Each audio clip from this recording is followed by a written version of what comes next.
grand malade. Pourquoi pleurez-vous, madame?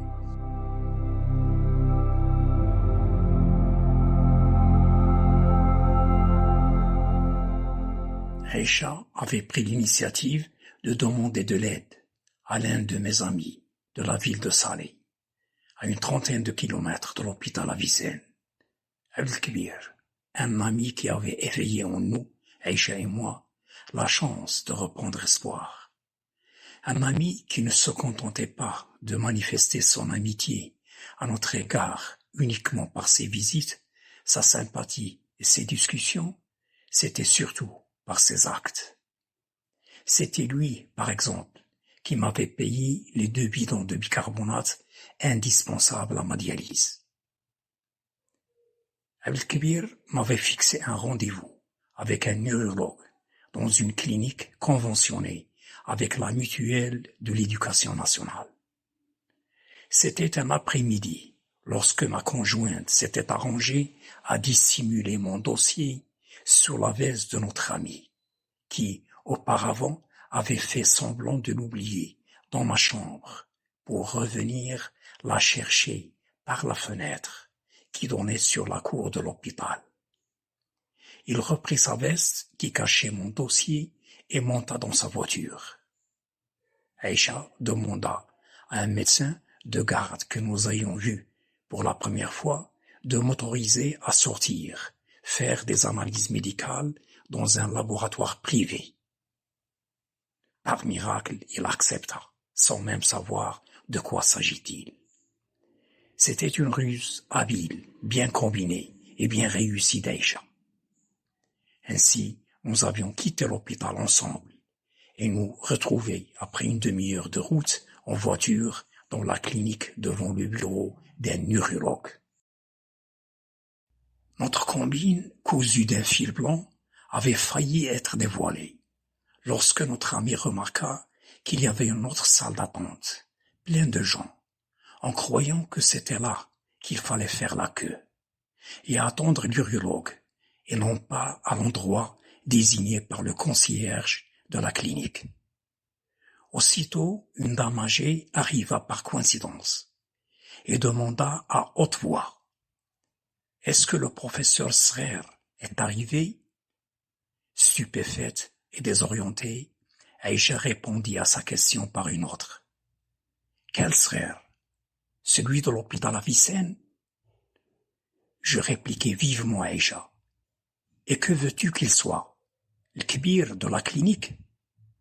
C'était certainement lui, et si jamais il m'aurait trouvé dans cette clinique, c'était lui donner le feu vert de m'interdire le retour au service d'angiologie.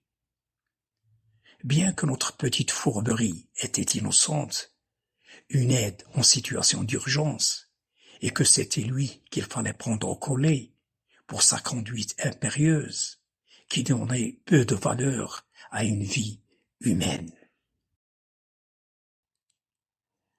Enfin, le médecin urologue arriva et m'invita ainsi que ma conjointe à entrer dans une petite salle de consultation avec un grand bureau au milieu et quelques fauteuils.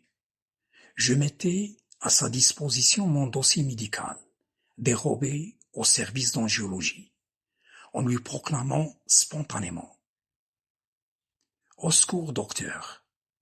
Voilà maintenant plus de 2 semaines que je me trouve entre le marteau et l'enclume, entre les néphrologues qui prétendent que mon insuffisance rénale est due à une obstruction mécanique des voies urinaires et les angiologues qui prétendent le contraire, qu'elle est due à un dysfonctionnement rénal. » En voyant mon dossier, il s'exclama: « Vous êtes hospitalisé à Avicenne? » « Oui, lui répondis-je. Mais moi je travaille là-bas. Pourquoi n'êtes-vous pas passé me voir au service d'urologie? » C'était un problème de coordination entre les services médicaux. Une longue histoire. J'avais préféré ne pas dire plus, C'était à mon avis inutile, bien que j'étais désagréablement choqué et exaspéré de savoir qu'il était l'un des seniors dont parlait Yassine le stagiaire à son professeur Srer, et que ce dernier se trouvait ici juste à côté, dans la même clinique, avait préféré me renvoyer périr chez moi en silence que de parler à son collègue urologue de mon cas urgent. C'était l'irresponsabilité farouche de la part d'un professeur en médecine, censé être le modèle à suivre pour nos futurs médecins. Il prit le dossier entre ses mains et le parcourut du regard, en le feuilletant sans s'arrêter ni sur les résultats d'analyse, ni sur les échographies. Il prit uniquement la radiographie d'abdomen sans préparation, celle que d'autres médecins m'avaient conseillé de refaire, vu qu'elle n'était pas claire à leur avis.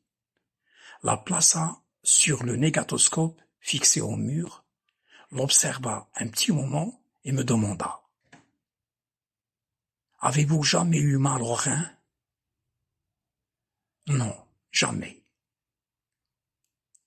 Il me précisa: « Une insuffisance rénale ne peut pas s'installer comme ça, du jour au lendemain. » Puis, il s'adressa à Aïcha. « Écoutez, madame, votre mari a besoin de subir une intervention médicale d'urgence pour lui évacuer tout l'urine accumulée au niveau des reins le plus tôt possible. » Elle lui répondit: « Est-ce que vous pouvez lui faire cette opération dans cette clinique? Parce que nous avons confiance en vous. » Le médecin: « Non, madame, ici il n'y a pas de table d'opération urologique. » Aïcha: « Et vous ne pouvez non plus l'opérer à Avicenne? » Le médecin: « Je suis très occupé en ce moment et j'ai un vol pour l'étranger dans 2 heures. Mais je vais téléphoner au médecin de garde du service d'urologie de le prendre en charge tout de suite et lui faire une dérivation urinaire le plus vite possible. »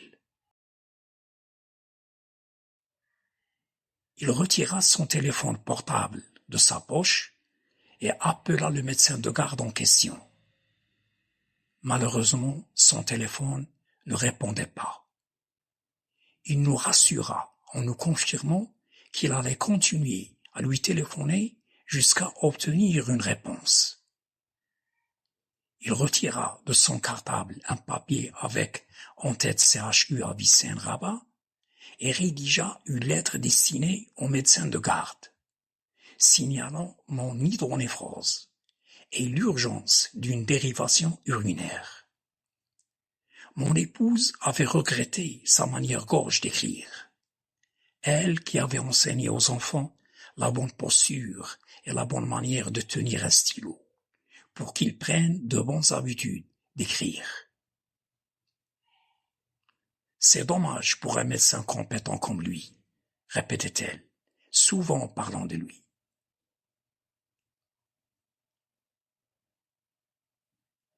Notre ami Abdelkbir nous ramena à la sauvette dans sa voiture à l'hôpital, avant que mon lit ait été occupé par un nouveau malade inconnu, ce qui était fréquent dans cet hôpital. Puis il repartit parce qu'il avait d'autres chats fouettés. Aïcha restait en ma compagnie en attendant l'arrivée du médecin de garde du service d'angiologie. Et par hasard, c'était Yassine qui assurait mon suivi médical. Je lui remis la lettre de l'urologue. Il la lisait attentivement et se retourna vers moi. « Écoute, professeur, vous pouvez faire 10 auscultations auprès de 10 médecins et vous aurez à chaque fois un avis différent. » Ce point de vue était peu convaincant. Cependant, ses expressions d'embarras et d'incertitude, son visage où montait la rougeur de la honte, disaient autre chose.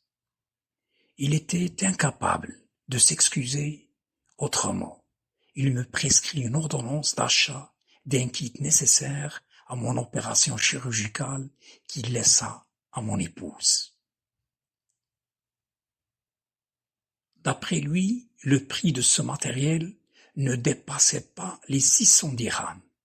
Pourtant, ce n'était pas le cas. Après la tombée de la nuit, ces deux poches en plastique et leur tubulure se multipliaient par 5. À ce moment-là, tout notre argent avait été dépensé pour subvenir à nos besoins pendant ce séjour imprévu de presque un mois. Aïcha avait proposé au pharmacien de lui laisser sa carte d'identité comme garantie et lui promettre de payer la somme de 3600 dirhams le lendemain. Mais il avait la tête dure. Elle l'avait supplié, mais il était sans cœur. Elle revint les yeux rouges, triste et découragée. J'essayai désespérément de la soulager dans son chagrin. Elle partait chercher Yessine en sanglotant, afin de l'informer sur l'impossible procuration du kit de néphrotomie. Elle passa un bon moment à le chercher dans les réseaux compliqués des nombreux couloirs des différents étages du CHU, mais il était introuvable. Sur son chemin de retour, une voix l'interpella. « Hé Aïcha, pourquoi pleures-tu » Elle s'arrêta, se retourna et découvrit que c'était un infirmier-major qu'il se connaissait en tant qu'ancien camarade de classe. Elle l'informa brièvement de l'impossible achat du kit en question. Il lui clarifia. « Vu que ton mari a une assurance maladie, c'est son médecin qui pourrait l'acquérir auprès de la pharmacie de l'hôpital. Et pour l'assurer encore plus, il l'accompagna voir le pharmacien. Ce dernier lui confirma bel et bien la disponibilité de ce matériel à la portée des médecins qui soignaient des malades mutualistes. Cette rencontre improvisée et salvatrice lui avait redonné espoir. Elle revint les larmes sèches pour me communiquer cette information profitable et avantageuse. Puis elle quitta l'hôpital pour aller passer la nuit chez des lointains proches de sa famille, dans des conditions inconfortables, et c'était le moins que l'on puisse dire. 21 heures passées, Yessine arriva dans sa chambre. Je lui transmettais ce que ma conjointe m'avait révélé. Il me répondit. « Excusez-moi, j'avais oublié que vous avez une couverture maladie. » Et moi, j'ignorais que mon médecin avait le droit d'obtenir ce matériel auprès de la pharmacie de l'hôpital, lui répondis-je. Je me demandais, combien donc de victimes avaient péri à cause de ce genre de petites erreurs médicales dues à un oubli, une ignorance ou une négligence, et tant d'autres futilités d'apparence insignifiantes, et qui peuvent coûter la vie à un malade.